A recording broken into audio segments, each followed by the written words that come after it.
What's up, bro? What's your name, bro? My name Don Tote. Nice to meet y'all. Yeah, man, this Jaddy Vay Films. I just wanted to ask you a quick question based on, our generation. Where do you think our generation will be as it's going right now in the next 10, 20 years? Shit, in the next 10, 20 years, I see our generation. I see us becoming the gods and the goddesses of this realm that we walk around as right now. We just gotta get our mental right. And before we can tear down the system or do anything to somebody else, we gotta rebuild us. And we gotta start loving ourselves. So I feel like in the next 10, 20 years, if we can love ourselves properly and then love one another, it ain't no telling what we can build. We could probably build something better than the pyramids if we get it together. Right on. I respect that, man. So, what does being a strong man mean to you today? Being a strong man in 2026, it means standing on your principles, but also believing in yourself, having some conviction and some grit to your purpose and what you see for yourself on a day-to-day. Because we all want something beautiful. But yet, to be a man, you gotta be courageous enough to throw risk into the wind and say, fuck it. I'm about to do this for me and my loved ones. And you gotta take the bumps with it, the journey. Because it's all beautiful at the end of the day. Definitely. And just to expand upon that, just to raise a child, it takes a village. So how do you think we can contribute as men to the next generation in order to make sure that they grow up in a better situation than we were? I know that if we start promoting values and intelligence and actual respectful love, that the children of any generation will be better equipped, because money ain't everything. Your character, who you are when you look yourself in the mirror, and what your spirit feel when you in truth and alignment with yourself, outweigh any piece of gold, any green paper, any man-made anything, because your essence is what comes from the universe. And we gotta bring our children back to the universe, not to dollar bills. Excellent, bro. Excellent. So the dollar bill, hey, I'm glad that you said that, because the dollar bill is actually the devil, bro. Like, you gotta think, the only reason why our children is raised the way that they raised is because the parents have to go out to make the dollar bill. So they can't be at home raising the child. So they have to send that child to compulsory education, public education, so that people could teach our kids bullshit. Now our kids is learning about transgender and shit at 5 years old. So now we have to take into account as the men, just to expand upon what you said, standing on principles.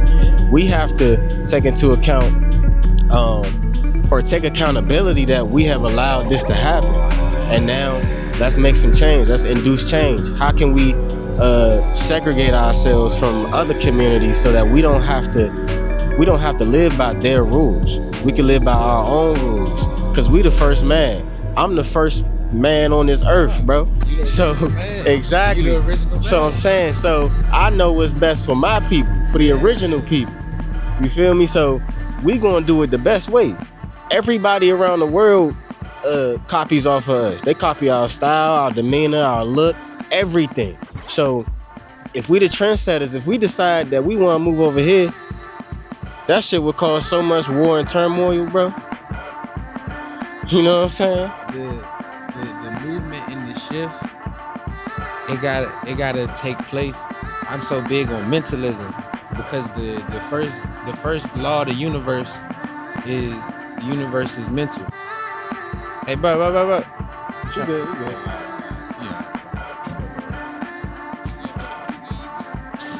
Yeah. Yo.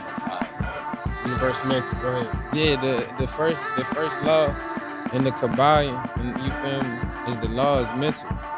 The universe is mental. So before you could do anything, your mind has to be in alignment. And like you said, bro, taking accountability for what we allowed to happen to our women and into our children based on essentially man-made greed. Us giving into the idea that we need to feel validated by another man's currency. And before it was currency, we traded skills and relationships and crops, real things we could eat and build empires of. Not fucking, bro, our money don't mean shit.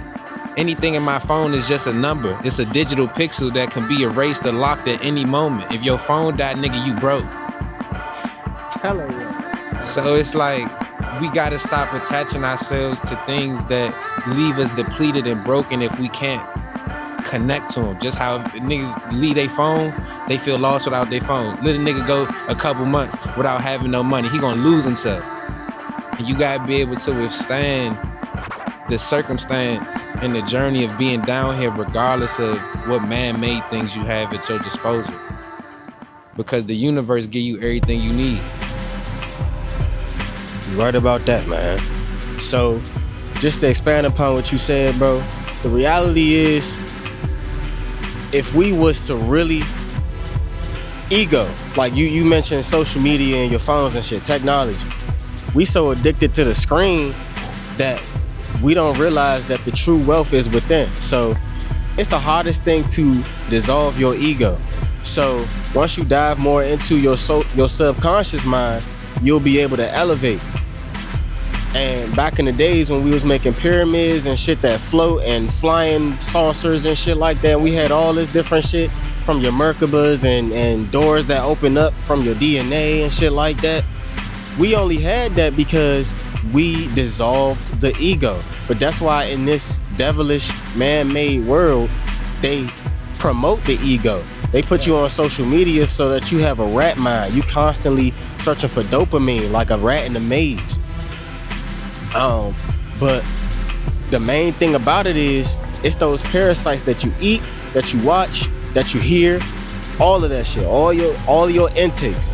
And the moment that we decide that we going to dive more into the subconscious mind rather than the ego, which is the conscious mind, then we gonna start to do the things that we used to do back in the day. So, for example, if you see a female, you gotta go talk to a girl, but you two in your head about it, you like thinking second thoughts. 9 times out of 10, your first thought was your best thought. Like that first thing that you was about to say was the best thing you could have said to her. But you thinking too hard about it, so now it's like, I don't know what to say to her. Now you thinking too hard. Now when you go talk to her, it's not gonna be as effective as when you had that energy to go talk to her the first time. Because that's your intuition, that's your essence, that's your divine muscle, that's that divine connection, like our umbilical cord to our mother. That's what we tap into, that we get that first desire to do that. And that be the best idea, like you said, but our ego resists due to our personality, due to the times we failed, due to our insecurities, and you'll take away from what God is trying to give you, what yourself is trying to provide for you. Like, you saying some real shit, bro, and it's diving into, like, I've been listening to Brother Panic, bro, and he been saying, I've always felt that we gotta have our own magic system, our beliefs, our practices, what we do for ourselves on a day-to-day, bro. That is your personal magic system that guards you in this realm. This is a temporary experience. Your body is not you. Your mind is not you.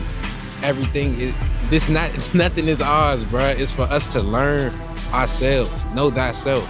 That's our journey, bro. You gotta know yourself down here in order to break out. Because the moment you start falling back into the likes, the money, the bills, my girl doing this happening, bro, you create an anchor for yourself to a realm that's you're not supposed to be a part of. We supposed to raise our spirit to live harmoniously with everything outside of here.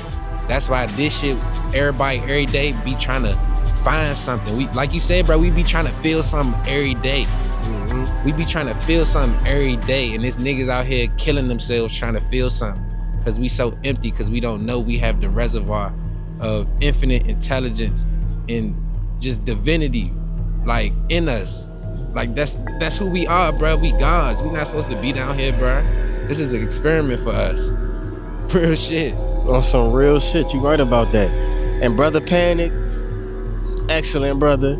You know, go into Bobby Hemmett too. You heard of Bobby Hemmett? Oh God. My nigga. My nigga. Yeah. All you need to know is Bobby Hemmett, Brother Panic, and Dane Calloway, bro. Get into Dane Calloway, cause that's how you gonna know all this shit ours in the first place. But thank you, man, for coming. You've been a real big help, man. Thank you for expanding the consciousness, bro. You probably, out of all the people that I've interviewed so far, you probably been one of the most insightful, bro. For real. Yeah, as a man, bro, like you gave me some real answers, bro. So I appreciate that, man. Maybe we could link up in the future, you know, probably when I start doing podcasts, or, you know, when we have a bigger conversation, or, you know, other people, we can have a discussion, you know. Brick by brick. And build. Yeah, Brick by brick, bro. Like, I appreciate you being on the mission you want, walking in your purpose, bro, cause doing this shit, bro, it's not for the weak. At all. It's not for the weak. You gonna get tested when your spirit start rising. You gonna get tested in fleshly, in kind of crazy ass ways, cause this realm know, oh, it's time to break free.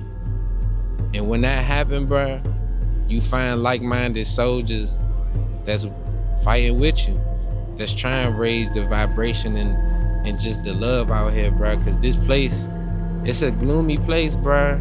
And all we hear the light.